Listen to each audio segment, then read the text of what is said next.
La première personne à être bien entretenue dans une organisation qui vous appartient, c'est votre staff.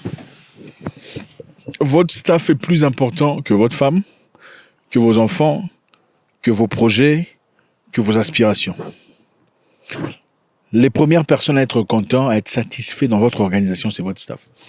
Donc quand je parle de staff ici, je ne parle pas seulement de ceux qui travaillent aux ordinateurs, n'est-ce pas?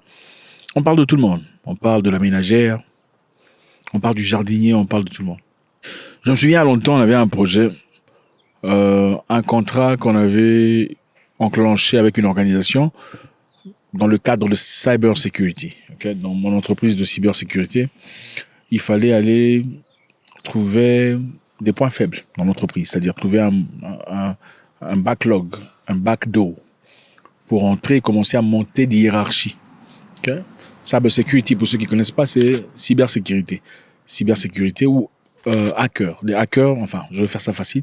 Il y a le white hat hacker, donc chapeau blanc hacker et chapeau noir hacker. Chapeau blanc hacker, enfin, le hacker que vous connaissez, c'est qui? C'est celui dont l'objectif est de voler vos données, ok, dans votre ordinateur, aller dans l'ordinateur d'un chef, d'un CEO, d'un PDG, prendre des éléments sensibles et divulguer. Les cartes de crédit, tout ça, carte d'identité, tout ça. Enfin, bref, on peut revendre ça dans le dark web ou dans, peu importe. Vous comprenez. Le white hat, c'est tout le contraire de hacker. Ce que vous appelez hacker, c'est le black hat. White hat, au chapeau blanc, son objectif, c'est de savoir tout ce que le hacker connaît, mais l'utiliser dans la positivité. Dans l'objectif de protéger une entreprise des possibilités de se faire hacker par des hackers. Donc, on a besoin d'un white hacker pour faire, par exemple, ce qu'on appelle du penetration testing. Penetration testing, c'est l'art d'essayer de pénétrer. Test pénétration, essayer de pénétrer votre organisation sur le plan informatique et digital pour voir s'il y a accessibilité ou pas. Et le penetration testing commence physiquement, comme ça, dans le dialogue. Ça peut aller... Enfin, c'est tout un cours, mais bref, vous comprenez un peu. Alors, cette entreprise nous a donné une opportunité d'essayer de break-in, d'essayer de voir comment on peut accéder à leurs données à partir de dehors. Ça s'appelle du penetration testing. Pour faire ce penetration testing, on peut le faire à distance, mais des fois, ça devient difficile. Il faudrait aller installer un petit logiciel dans l'entreprise à travers un USB. C'est pourquoi je vous interdis, il faut faire très attention à quelqu'un, ou vous ramassez un USB quelque part, vous allez plaguer, il ne faut jamais faire ça. Si vous ne connaissez pas l'origine, il ne faut pas brancher ça. Même votre téléphone, brancher des chargeurs de n'importe qui, il faut faire attention. Qu'est-ce qu'on a fait? On a envoyé quelqu'un partir à l'entreprise. La personne est arrivée à la porte, il a gentiment salué le security guard. C'est un étranger. Il s'est habillé comme un serveur, comment on s'appelait, Uber Deliver. Uber Deliver, c'est quoi? Ce sont les gens qui vont délivrer Uber Eats. Okay? Uber Eats, c'est le Uber à manger. Mais Uber à manger. Tu commandes à manger, on t'emmène ça par Uber. Mais ils ont leur tenue spécifique. Il a mis la tenue de Uber avec un panier. Disons, il connaissait déjà le nom du chef. Ok, il dit à l'agent de sécurité, hey, comment tu vas? Ah, ça va très bien, tout ça. Il a parlé à la langue, salué à la langue maternelle. Et puis il dit, ah, ça fait un plaisir de te voir. Il a fait un petit billet dans la main. Il est entré. Où est le bureau du directeur? On lui a montré. Il a dit, bon, ok, l'ascenseur ne fonctionne pas, je vais te laisser passer. Mais j'ai une carte. Il a pris la carte, il a placé. Le monsieur est monté. Il est arrivé au-dessus, il a rencontré une dame qui est la cleaneuse, la nettoyeuse, la ménagère. Parlait gentiment, comment tu vas? Ça va bien? Grand plaisir de te voir. La ménagère à qui personne ne parle, s'est vue en train de discuter avec une personne qui était gentille, n'est-ce pas? Ensuite, qu'est-ce qu'il a fait?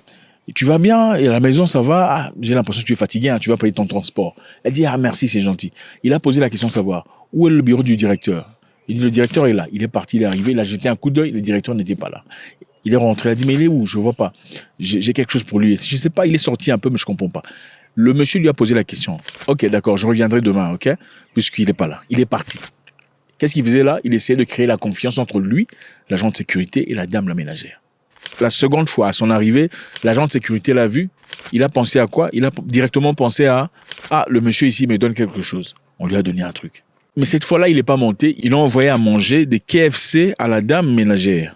L'agent de sécurité a pris ce qui lui était dû et le reste a emmené la dame au-dessus. Il lui a dit, c'est le monsieur d'hier. Ah, oh merci, c'est gentil. Le monsieur est parti. La troisième fois, il est venu, l'agent de sécurité l'a vu. La première chose qu'il a pensé, ah, c'est le monsieur qui me donne. On l'a laissé entrer sans vérifier. Il est arrivé à l'ascenseur, il a trouvé la dame, sans problème. Mais comment tu vas? C'est un plaisir de te voir et tout le bazar. Il lui dit, ah oui, j'ai pensé à toi, je t'ai apporté quelque chose. Il n'y a pas de souci. J'ai un colis pour le directeur, mais est-ce qu'il est là? Il n'est pas là. Le jour précédent, la dame lui a donné tous les éléments nécessaires, toutes les informations sur le déplacement du directeur. Vous comprenez?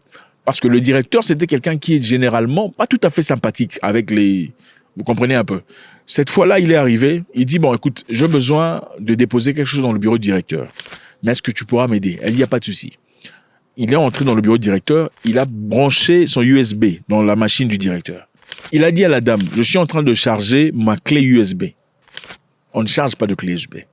Il a menti qu'il était en train de charger sa clé USB, c'est pour son téléphone. La dame n'était pas tout à fait outillée comme ça. La dame pense que le monsieur est en train de charger sa clé USB, mais en réalité, avec la clé USB, il y avait un script, c'est-à-dire un petit programme qui donne accès à l'ordinateur du chef. Vous comprenez? Qu'est-ce qui s'est passé ensuite? Il dit, j'aurais besoin de cette clé USB. Au moment où tu viens, j'ai quelque chose pour toi, comme ça je vais te le donner. Des heures plus tard, la dame s'est emmenée avec la clé USB qu'il a remis à ce monsieur avec qui on travaille. Le monsieur a apporté la clé USB. On avait directement accès à cette organisation et directement au niveau supérieur. Si on avait fait l'attaque à partir de l'extérieur, on serait entré au niveau du bas et essayé de chercher de moyens de monter petit à petit. Mais avec cette clé USB, on est parti directement de l'ordinateur du directeur. La leçon est très simple, les amis. Prenez soin de vos employés. Ils sont les gens les plus proches de votre vie à côté de votre famille. Vos employés peuvent ouvrir une porte très dangereuse à votre vie, à des gens totalement étrangers. Vos employés peuvent aussi vous protéger. Moi, ça m'étonne quand je vois une personne maltraiter sa cuisinière ou sa bonne, en train de lui crier dessus. Hé, toi, comment tu fais ça? Pourquoi tu es comme ça? Pourquoi vous faites ça? Cette bonne a accès à ta nourriture chaque jour de ta vie. Cette bonne a accès à ton enfant chaque jour de ta vie, surtout si c'est une petite fille ou un petit garçon qui parle à peine. Comment pensez-vous vous protéger d'une telle personne qui est aussi prête, aussi à côté de vous? Faites très attention. Assurez-vous que votre staff soit heureux. Écoutez, votre staff va vous sauver de beaucoup de choses. Il y a des difficultés dans la vie qui viennent. Des fois, je comprends, le business, c'est le business. Le business se justifie par l'argent. Mais au-delà de l'argent, du salaire que vous payez, les gens peuvent commencer à développer un sentiment de fraternité à votre égard. Parce que vous êtes quelqu'un de bien. Vous êtes quelqu'un de naturellement généreux. Quelqu'un de compréhensif. Quelqu'un à qui on peut parler. Être boss ou chef, ça ne veut pas dire que vous devenez Lex Luthor.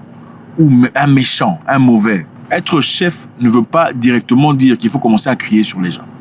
N'oubliez jamais ceci. Quand vous êtes au-dessus en train de regarder en bas, ne vous moquez jamais de ceux qui sont en bas. Parce qu'ils sont les mêmes personnes que vous rencontrez au moment où vous descendrez. Si vous arrivez à descendre. Quand vous êtes au-dessus en train de planer, faites très attention de vous moquer de ceux qui sont en bas. Parce qu'ils sont les mêmes personnes que vous rencontrerez au cas où dans la vie, vous vous retrouviez en bas. Au cas où dans la vie, vous vous retrouviez en train de descendre votre échelle. Prenez soin de vos employés.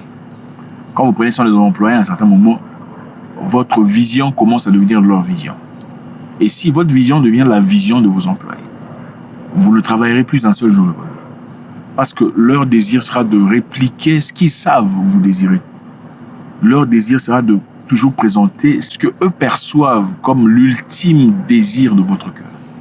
Un employé peut ouvrir la porte de votre vie à vos ennemis. Faites très attention. God bless.